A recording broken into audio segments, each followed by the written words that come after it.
नमस्कार दोस्तों, आप देख रहे हैं कहानियन 2.0 और आज हम आपके लिए लेकर आए हैं एक ऐसी कहानी जो आपकी सोचने की ताकत को हिला देगी।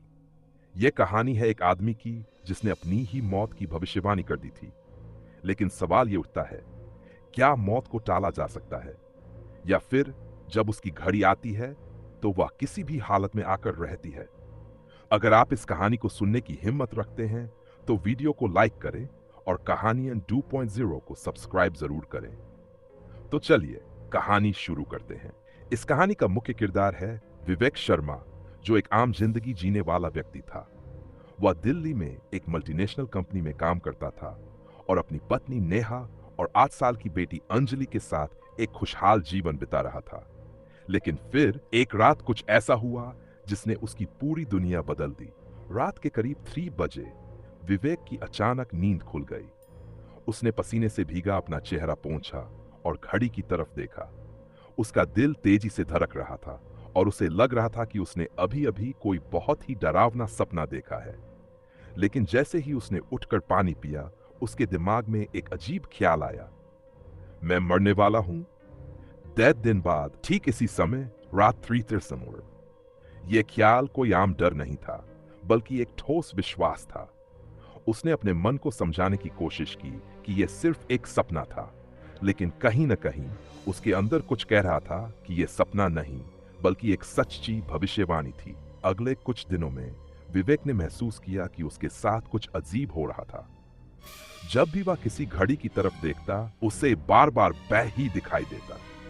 घर की लाइट्स अपने आप बंद हो जाती और कभी-कभी उसे किसी के फुसफुसाने की आवाज सुनाई देती। ऑफिस में भी उसका ध्यान भटकने लगा।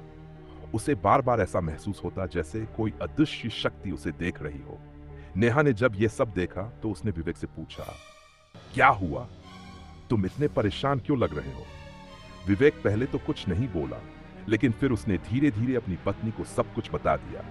नेहा ने हंसते हुए कहा, अरे यह सिर्फ तुम्हारा वहम है, सपनों पर इतना यकीन मत करो। लेकिन विवेक को यकीन था कि यह सिर्फ एक सपना नहीं था। जैसे जैसे ज़ैवान दिन करीब आ रहा था, विवेक की बेचैनी बढ़ती जा रही थी। उसने खुद को घर में बंद कर लिया। वह हर समय जागता रहता, बस यही सोचकर कि वह अपनी मौत को टाल सकता है। उसने दरवाजे खिड़कियां लॉक कर दी, फोन बंद कर दिया, किसी से बात करना बंद कर दिया। लेकिन मौत को कोई नहीं रोक सकता। वह मनहूस रात आ चुकी थी। 10वां दिन। घड़ी में रात के 2 बज चुके थे। विवेक कांप रहा था। उसके हाथों में पसीना था और उसकी आंखें लाल हो चुकी थीं। उसने खुद को एक कमरे में बंद कर लिया। चारों तरफ हनुमान चालीसा के पन्ने रख दिए, देवी देवताओं की तस्वीरें लगा दी और बैठकर इंतजार करने लगा। रात के 3 बजे अचानक कमरे की लाइट बंद हो गई। पूरे घर में अंधेरा छा गया। विवेक ने अपनी टॉर्च जलाने की कोशिश की, लेकिन बैटरी खत्म हो चुकी थी। अब घड़ी में 10 बज चुके थे। बस 5 मिनट बचे थे। तभी उसे अपने कमरे के बाहर किसी के चलने की आवाज सुनाई दी। धीरे धीरे कदमों की आवाज उसके दरवाजे के पास आ रही थी। टक टक। उसका दिल जोर जोर से धड़कने लगा। दरवाजे के ठीक पीछे किसी की सांसों की आवाज सुनाई दी। वह पूरी ताकत से चिल्लाया, कौन है वहां? कोई जवाब नहीं आया और फिर ठीक दूर पर दरवाजा अपने आप खुल गया। नेहा सुबह उठी और देखा कि विवेक बिस्तर पर नहीं था। जब उसने कमरे में जाकर देखा, विवेक फर्श पर पड़ा हुआ था, बिल्कुल शांत, बिना किसी हलचल के। उसकी आंखें खुली हुई थीं, जैसे उसने कुछ बहुत डरावना देखा हो।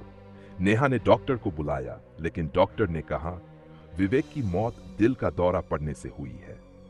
पर सबसे डरावनी बात यह थी कि घड़ी में 3 बजे का समय रुका हुआ था।